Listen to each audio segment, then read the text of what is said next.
I give talks and tours and things, and I talk a lot about baseball history at public events. And there's something that always happens when I say for the thousandth or 10,000th time that Abner Doubleday had nothing to do with the beginning of baseball, something like that. There's always some people waiting for me at the end of the talk, and they just come up and say, I get that it could be wrong or it could be a little wrong, but how could it be 100% false?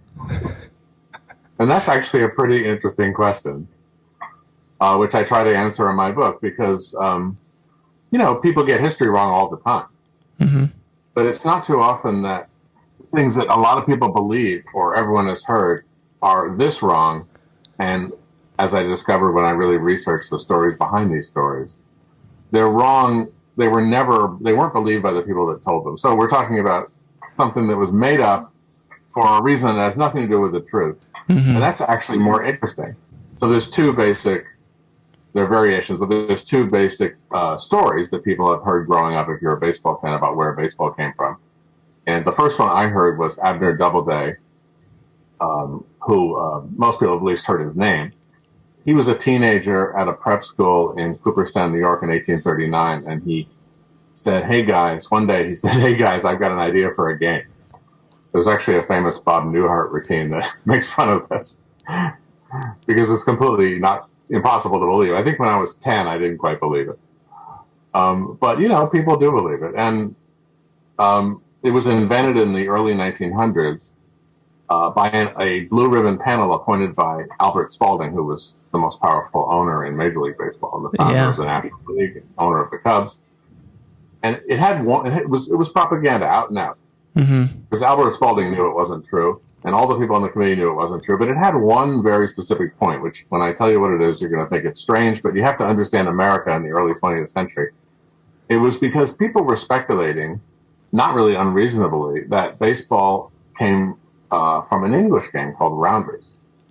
And if you may have never heard this, and I wouldn't blame you, but if you Google it, you'll see that theory is still kicking around, that there's a kids game called rounders where you hit a ball with a bat. It's not very much like baseball, but people like to speculate that baseball came from this game.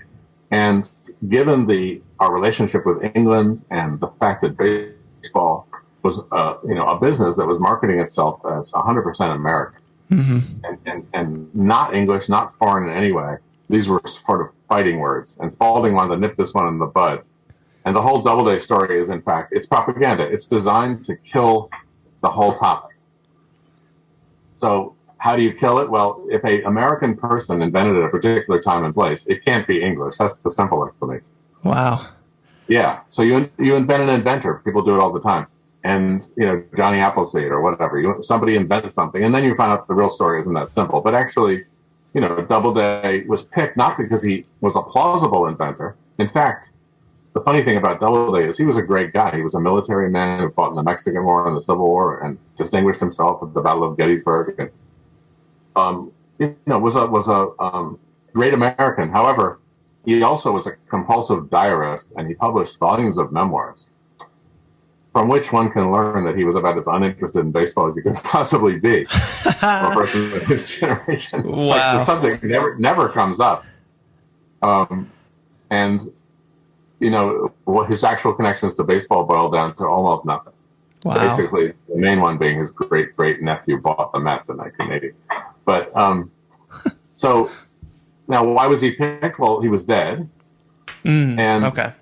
There are a couple of reasons, but the main one was he was a Civil War hero. If you said to someone in 1900 who's Abner Doubleday, they'd say, "Oh, he was a great Civil War hero." So once you've wrapping yourself in the flag is a thing baseball does. So it's not only a product of the creativity of an American boy at a particular time and place and has nothing to do with England, but it's also almost unpatriotic to question it at this point when you've credited a Civil War hero with it.